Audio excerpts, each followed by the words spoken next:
Hi, I'm Erica from my phone and welcome to another video. Today is a little bit of a different style of video. I'm not reacting to a particular album or even really talking about just one album. I was inspired by Mike the Snare on YouTube.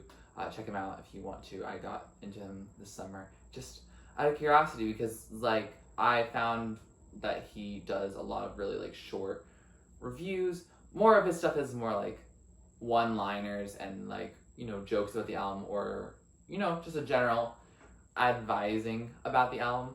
And what I just really was more inspired by is just, I wanted to listen to a bunch of albums that I knew I wouldn't be able to, especially this summer, get into a bunch of brand new albums. And so I also wanted to talk about a bunch of albums that I wanted to listen to and then did, and as well as albums that maybe you might not have requested, but I really wanted to personally listen to them. And so I did. That's exactly what I did. I have 11 albums that came out in 2021 to discuss, some of them from this summer, some of them from a little earlier that I kind of missed. There are definitely more that I want to get into. It was just what I had time for.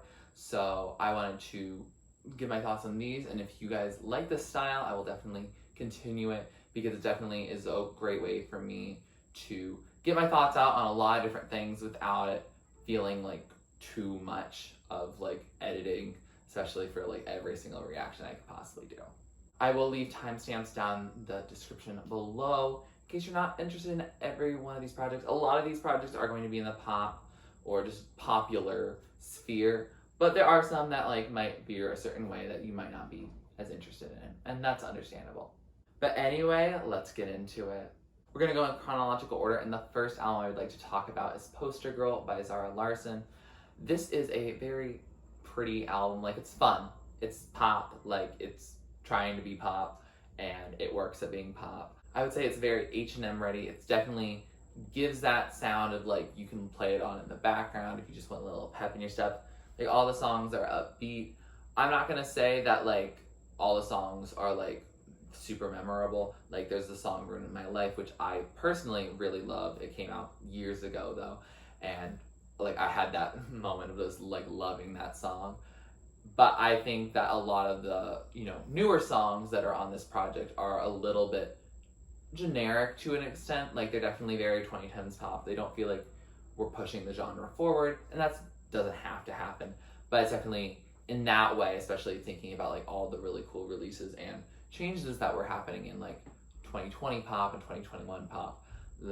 I'm not sure if this really pushes the envelope as much as just gives Zara Larsson another album in her discography, which I know it was about time for her to get another album in discography. And yeah, I think it's a fine record. I don't see anything super memorable, but I also don't think it's a rough project that was ill-advised. I think it's I think it's where Zara wants to be right now. Next we're get into Julia Michaels with Not in Chronological Order, and I'm just so happy she's happy.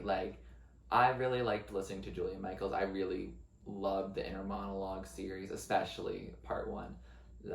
That just didn't really have misses on it for me. And I'm happy though that she's growing and that she's actually having experiences that are positive. I think it's with JP Saxe, the guy who she wrote If the World Was Ending with, who was Grammy nominated. So congratulations, Julia.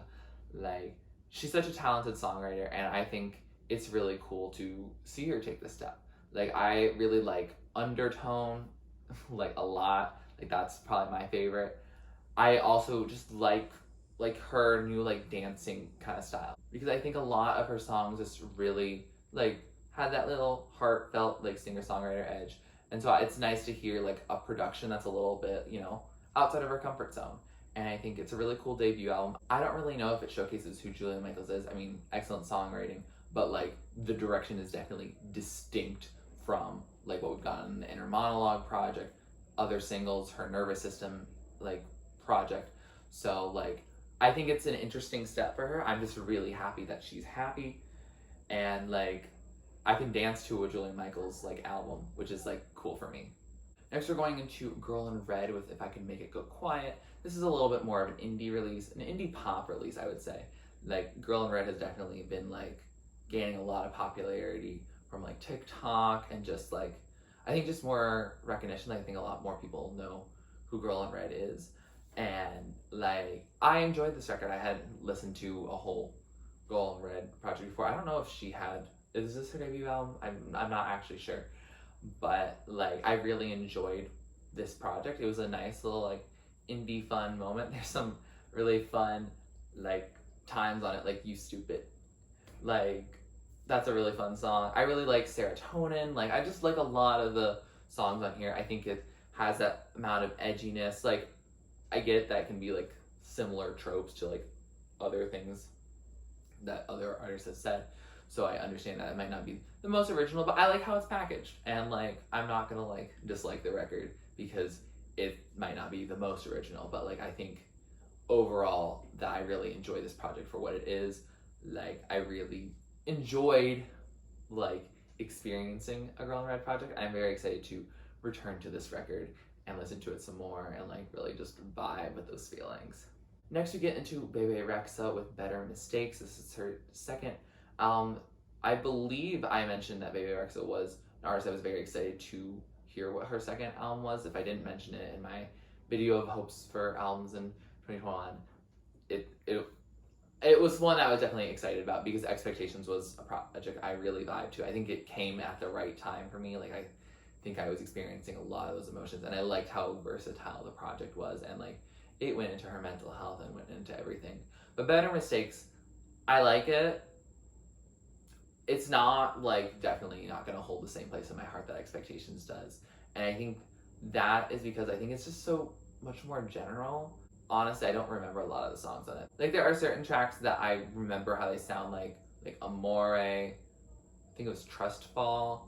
Like, there's a couple of tracks on there that I distinctly remember what they sound like. That doesn't mean they're necessarily my favorites on the project. But I definitely thought that, like, yeah, it's like an album. Again, much like Poster Girl, it's like another album just in her discography, and good for her. I think I heard that she was upset that it didn't do well on the Billboard 200, and like, could have gone higher probably, but like, I just didn't really hear much about it. Like, I kind of forgot it happened. I had to like kind of search for it, and like, it was like all right. Like, it was a time that I enjoyed, but it wasn't something that like really got me pumped. And like, afterwards of hearing it, like, I wasn't necessarily super excited to like go into the project again.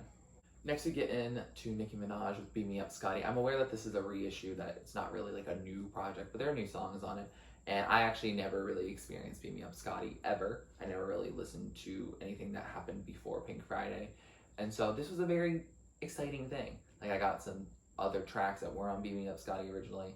I haven't heard really the whole original Beat Me Up Scotty, but I now heard it in like this reissued form. I know there are some songs that didn't make this cut because of like licensing reasons. Like, for example, I know I really enjoyed the song Live Your Life by T.I. and Rihanna, and like, I'm a little disappointed that, you know, the remix Mind on My Money, like, I didn't really get to experience, but I also have kind of looked up them online, so I figured it out. But like, I am very excited about this project. I really enjoyed it. Like, I know it's not a brand new project from Nicki Minaj, but it was very exciting to hear her voice. Very excited to see kind of like a little closer to when she started out, seeing what she was talking about. Like, I didn't know Nicki Lewinsky was like a big thing, like, at all, because it's not really referenced in a lot of her later work to my recollection. So I was very pleased like to hear this. I really, you know, I grew up in the late 2000s, so hearing that type of production, like the DJ like vibe of all the sounds, like, I really vibed with it. I think it suited her voice really well. It suited her raps really well. Her raps are awesome, as one would expect from the preeminent female rapper in the industry. And yeah, I just really just vibed with this project. It was a lot of fun.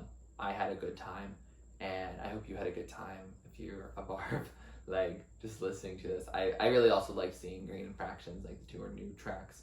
Like, I particularly Fractions, I thought like she did some really cool stuff on there. And yeah, I just like a lot of the, you know, words she was saying. I really connected with them. I really like was hearing her, and I just really enjoyed hearing what she had to share with us. I am, however, very much looking forward to a new whole album. I know that it's in the works, so I'm very excited to see how that turns out. But also, congratulations on her having her kid. I know that happened a while ago, but I haven't really talked about her since then. Next, I'm going into Marina with Ancient Dreams in a Modern Land. And I liked this project, but it wasn't my favorite Marina project, and it's not what I was hoping for. Although, like, I think it's actually exactly how much I expected it would be, like, after hearing, like, Man's World and Purge the Poison. Like, I applaud her. Like, I think she's always gone against the grain in terms of, like, you know, mentioning, like, politics and, like, you know, being very political in her songs. And I appreciate that. I very much appreciate her talking about social issues. I think one issue I do take in the terms of the political part of it is just a large emphasis about, like, the, you know, men causing all the problems, and, you know, women are, like, so empowered and we should be doing more. And while I agree that, like, I don't want to live in a man's world anymore either, but, like, I think it kind of, like, felt very much like binary, and I didn't really, like, vibe with that as much, and very much like, oh, women are the only, like, ones suffering.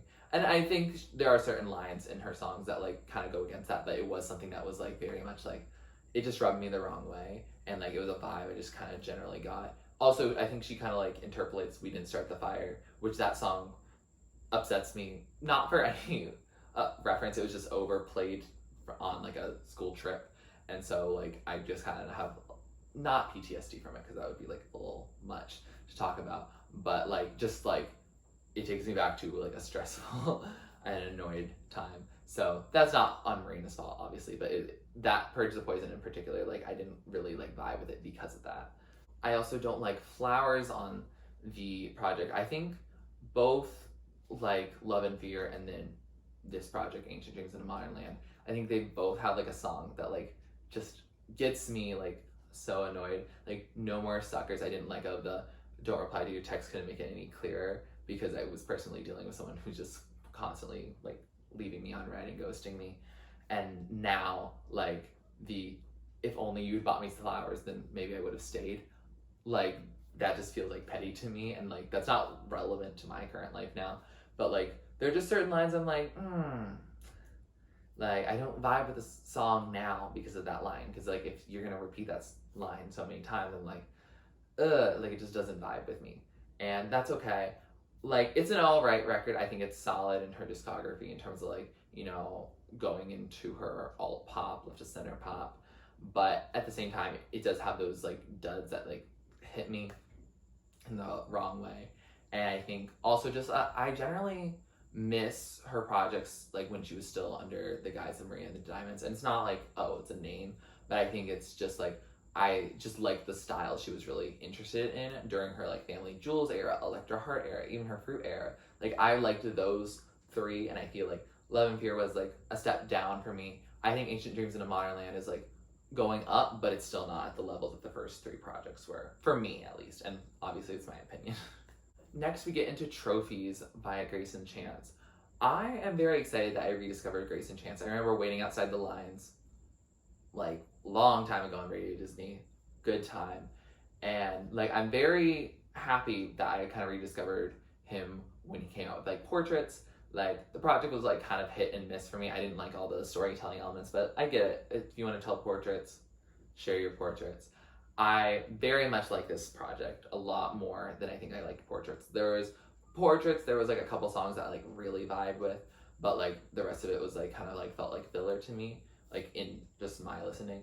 And, like, this project is, like, so much fun. Holy Feeling, I don't get tired of that song. I've listened to that song, like, at least probably, like, 10 times in the past, like, few weeks, and, like, for me that's a lot because I don't like to listen to the same song over and over. So, like, I really vibe with that one. I really like Hellboy. I really like there's a bunch of songs on here that, like, I either like or I love. Like, Holy Feeling and Hellboy are probably, like, the two I love, and then, like, the other ones I just, like, generally like. And I think it's a pretty solid effort. Like, I mean, it's a short album, obviously, but, like, I think it was nice and a nice step up, and, like, a way for Greyson to come more into his own. Portraits felt like, you know, coming back from, you know, what you knew me as, of, like, this, you know, like, young kid, you know, not knowing what his orientation was yet. And Portraits was like, oh, I came back, here I am.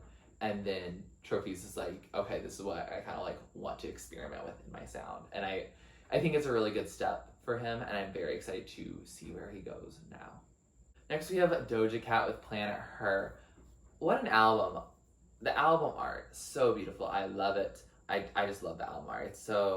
It's just a good aesthetic, like pretty, outer this world, like galactic, love it. And I think the music itself, I think it's probably comparable to previous like projects of Doja Cat's. Like there are certain songs on each album that I really like.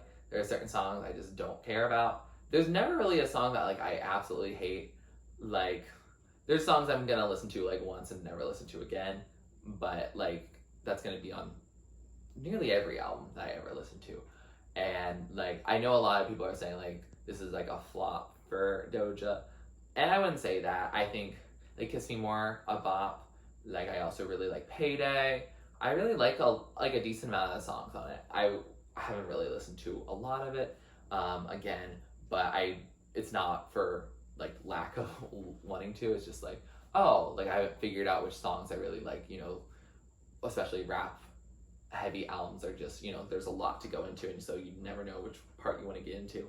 And so I definitely want to give it another like shot. I definitely think like it's a beautiful project, like in terms of like the art especially, and I like the sounds on it. There are certain songs I'm like, yeah, this is gonna get like TikTok famous, but like I don't really care that much for it. Like You Right, don't really care that much for it. Like there's some other ones I'm like, like I just don't care.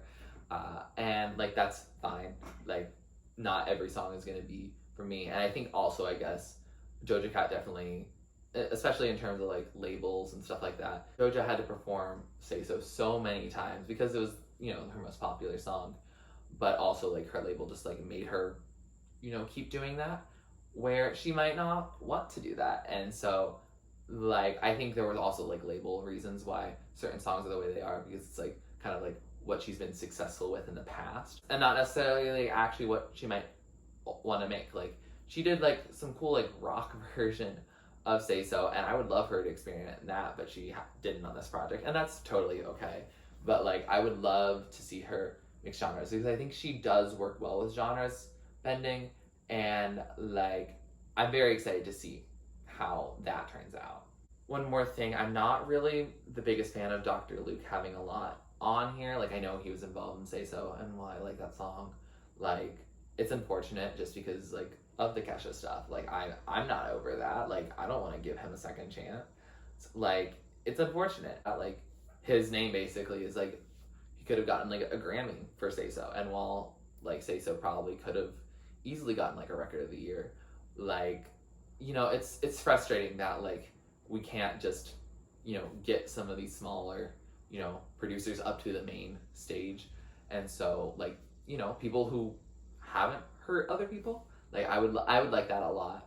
And so like I learned that from Fiona Apple when she was like why she's not going to attend the Grammys, even though she, you know, got all her stuff for her festival cutters and everything.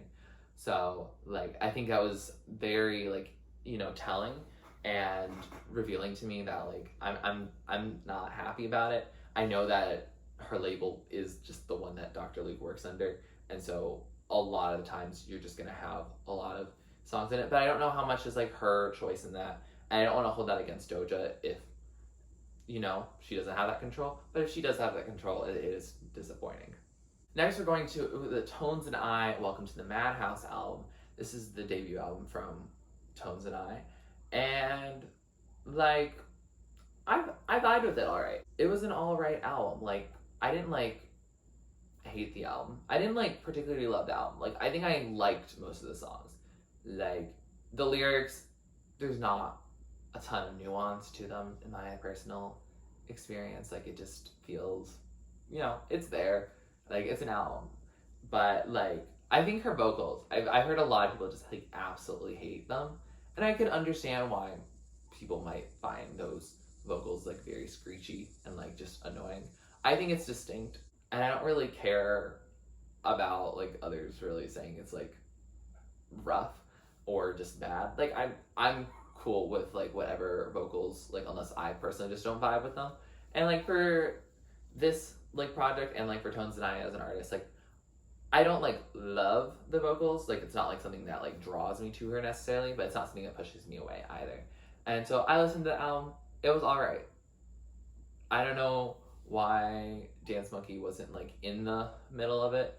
Like, I don't know, I feel like Dance Monkey like feels like it's, you know, a deeper song. I don't know if it is, but it feels like it has like a deeper message, whereas like a lot of the songs here had very like superficial like and more trope, like cliche tropes from like, you know, the 2010s. And so like I liked the album, but like it's not something I'm going to regularly return to in any way. It's just gonna be there, and I'll let it live. Second to last, we have Lately I Feel Everything from Willow. And this is probably one of the projects I was most excited to hear, and probably one of the ones I'm still most excited about. Like, I really like Transparent Soul a lot. I've been playing that like a lot, and I really enjoyed it. And I really like this project too. I haven't really returned to a bunch of songs just because like I had a moment where like this album was like, whoa, exactly what I needed to hear. But then after it, I felt like I had gone through some catharsis, and I didn't need it at that point. But I'm probably gonna come back to it at some point. I'm gonna be angry about something again and feel everything again. So like I'm very excited about it. I love all the features on it. I love that she was able to collaborate with so many different people, especially Avril Lavigne. Avril Lavigne, when is your album dropping? Please just let me know. I will listen to it and maybe even like react to it, because I just really loved Head Above Water, and I really love all your other projects. So that's a little side tangent. But like this is a really cool step for Willow. I thought it was gonna be more consistent in terms of its production. It wasn't, but it was definitely like trying to feel all the emotions. You know what I mean? So like yeah, I like this project. I wish it was longer. I wish it was a little more consistent in its production. Like give me that catharsis on every song. Some of them didn't, but like I think overall it's a really cool step in the direction I hope we get like another pop punk project. And I hope this is also a signal that more pop punk is going to become mainstream in the future, because wow, I really liked it. And last but not least, I listened to Happier Than Ever from Billie Eilish. A lot of people are calling this Billie Eilish's flop era, and there was like a point where I would agree until this album dropped. And for me, like Your Power wasn't that much for me. Like I didn't know My Future and Therefore I Am were really going to be a big part of the album. And like Lost Cause, I was like, it's okay. I haven't watched the music videos for Your Power or Lost Cause. If you think I should, or for Happier Than Ever, like any of the ones after Therefore I Am, if you would like me to react to those, I'd be more than happy to do so. But like in terms of like the Sonics, I was like, they're fine, but like I think they feel like not the singles of an album. And that's just in general how I felt. And so I came into this album with kind of like mid expectations. I was like, it's still a Billie Eilish project, and they're still like hyping it up. But at the same time, there are, you know, songs on it that I already know that they chose as singles. I was like, okay. But when I listened to it, there are some songs I really liked. I really liked NDA. I really liked Oxytocin, Overheated. The ones where they brought in some really experimental type synths, like Oxytocin. I mean, I guess it's like the more modern Bad Guy, per se. And I think like NDA like kind of has that little grooviness that a lot of the other songs in the project do. Like it fits in it, but I think it shows like an underlying current of like energy, like that like some of the other songs like kind of like just shy away from, like Your Power kind of just shies away from. But that energy like continues throughout the project with, you know, the songs like Overheated, the songs like NDA, the songs like Oxytocin, and then really coming to fruition with that rock in Happier Than Ever, the title track, which another song I really absolutely love, especially just the rock part. I don't really care that much about the part before that. Like if Billie Eilish does a rock album, I will be obsessed. I like will be. I just need rock and pop punk to come back, and I didn't know that because I didn't really listen to like rock much before like this past year. And so now I'm really like getting into it. It's like, oh, if this could be like mainstream again, that would be like fun. And so like I'd love to see especially some like female rock stars, like just some people, you know, tearing it up in a different way than I think rock had it in the past. Because I think some rock before had some like, you know, questionable like sexism, like racism, homophobia, etc. And so I'd love to see it be in a much more open way, much more leftist, liberal way than we've seen in the past. And so I think that would be really cool to see, like, you know, getting pioneered, especially from young artists like Billie Eilish, WILLOW, like Olivia Rodrigo. Like, I think it would be really cool to see that make a giant comeback. It's already starting to make a comeback, I think. And so I'm very excited to see if my, you know, my intuition and my hopes really come true. Because, like, I think that would be a really cool step for her. Back to Happier Than Ever. I think the project is great. I enjoyed the project. I think probably it's more consistent for me than When We All Fall Asleep, Where Do We Go? I think if you don't like the vibe of any of the songs, or like a set of the songs on Happier Than Ever, then you're going to be more disappointed with the album. That's probably like where I would put it, versus like When We All Fall Asleep, Where Do We Go? Like, everyone has a song they probably like vibe to on the project.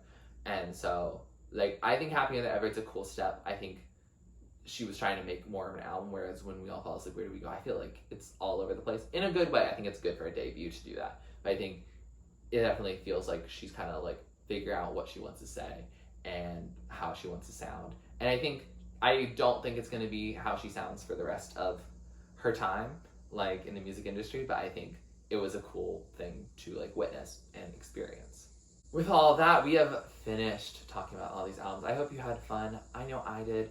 I hope it didn't take too long to, like, hear all of my thoughts, because I've tried to keep it short, but I know I do like to talk a lot, especially in front of just a camera and just me. So I hope it was manageable for all of you who stuck around through the entire thing. But yeah, let me know what your thoughts are on these projects. I would really love to hear your thoughts. Like, I always love to hear thoughts on other projects. And so, unfortunately, I wasn't able to, like, get these up right, you know, when the albums were dropping. But I'm very excited to see if you have any thoughts on it, and let me know, because I'd love to hear, like, do you agree with my takes? Do you think they're so wrong? Do you think they're so right? Let me know down in the comments below, especially also ones that you would like me to just, you know, give a quick thought about, rather than like a whole reaction. Because I tried to pick ones that no one had requested, just so that I wasn't letting people down by not giving a full reaction to it. So thank you for, you know, cooperating, and for your patience and your kindness. If you like this video, please like it, comment down below, would you like me to react or listen to you next. Please subscribe to my channel if you're not already and you'd like to be, and thanks for watching. This is TurtleStormer, catch you later. It's storming turtles from out of the sky. Turtles don't need to know why. Just smile big, open your eyes. It's storming turtles from out of the sky. Turtles don't need to know why. Just smile big, open